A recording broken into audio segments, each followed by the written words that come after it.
Assalamualaikum warahmatullahi wabarakatuh. Perkenalkan, saya Fisodi Opreliani dengan NIM 666124017 dari kelas 4E.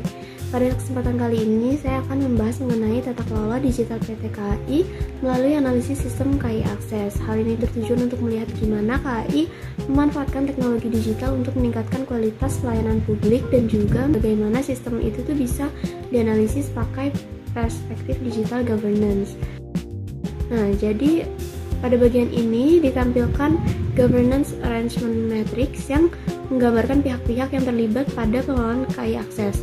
Matriks ini itu nunjukin kalau misalnya keberhasilan KAI Akses ini bukan hanya bergantung pada satu aktor aja, tapi merupakan hasil kolaborasi dari berbagai pihak, mulai dari manajemen PT KAI sebagai pengambilan keputusan utama, terus juga divisi teknologi informasi yang mengembangkan sistem, terus juga mitra eksternal kayak penyedia pembayaran dan juga transportasi lanjutan. Melalui koordinasi ini, KAI Akses itu mampu menjalankan fungsi pelayanan secara lebih efektif dan juga terintegritas.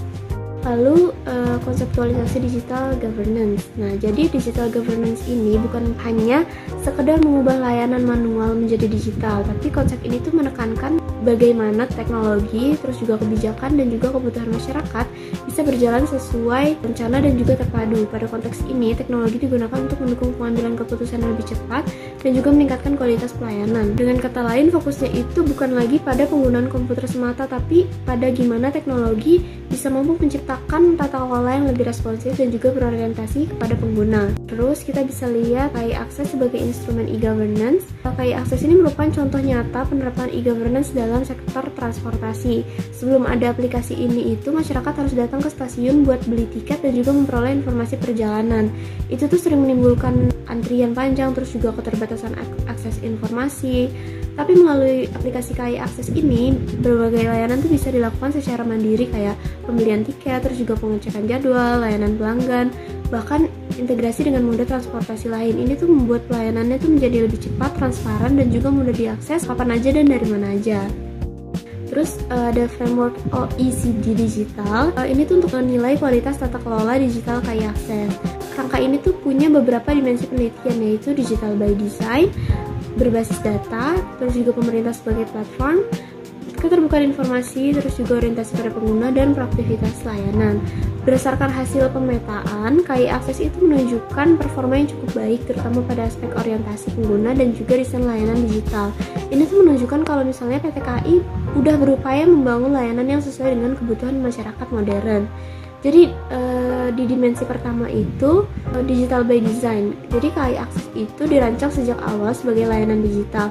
Contohnya itu penggunaan e-boarding pass dan juga sistem pemesanan tiket yang sepenuhnya berbasis aplikasi. Pada dimensi kedua itu ada data driven, atau KAI ini memanfaatkan data secara optimal melalui integrasi dengan data kependudukan. Hal ini tuh membantu proses validasi identitas penumpang. Jadi pelayanannya tuh menjadi lebih aman dan juga efisien. Di dimensi ketiga itu ada government as a platform atau pemerintah sebagai platform. Dalam hal ini, KAI Akses itu bukan hanya menyediakan layanan kereta api, tapi juga terhubung dengan layanan lain kayak transportasi lanjutan dan sistem pembayaran digital. Terus juga pada dimensi keterbukaan, masyarakat bisa memperoleh informasi penting secara real time kayak jadwal perjalanan, ketersediaan kursi, dan juga informasi tarif. Nah, transparansi ini tuh meningkatkan kepercayaan pengguna terhadap pelayanan PT KAI. Pada dimensi orientasi pengguna, pengembangan aplikasi dilakukan dengan mempertimbangkan kenyamanan masyarakat. Berbagai fitur itu terus diperbarui berdasarkan kebutuhan dan juga masukan pengguna. Sementara itu, di dimensi proaktivitas ini, sistem mampu memberikan notifikasi otomatis terkait jadwal keberangkatan, perubahan perjalanan, atau informasi penting lainnya sebelum pengguna mencarinya sendiri, jadi kayak dia udah nongol duluan gitu. Hal ini itu menunjukkan kalau misalnya pelayanan itu nggak hanya bersifat responsif tapi juga antisipatif. Lalu dari hasil analisis tadi ada beberapa keunggulan dari KAI Akses. Yang pertama itu bisa memangkas birokrasi pelayanan secara signifikan, lalu meningkatkan transparansi informasi, jadinya mengurangi praktik yang merugikan masyarakat. Lalu yang terakhir itu mendukung integritas layanan keuangan digital.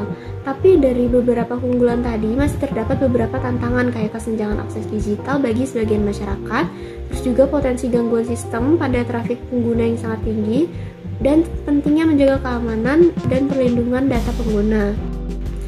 Nah, kesimpulannya, KAI Akses ini merupakan salah satu contoh keberhasilan transformasi digital di sektor pelayanan publik Indonesia. Melalui penerapan prinsip-prinsip digital governance, KAI ini berhasil menghadirkan layanan yang lebih efisien, transparan, dan juga berorientasi pada kebutuhan pengguna.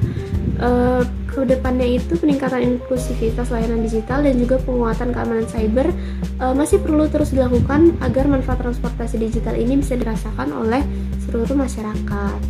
Sekian dari saya, kurang lebihnya mohon maaf. Terima kasih.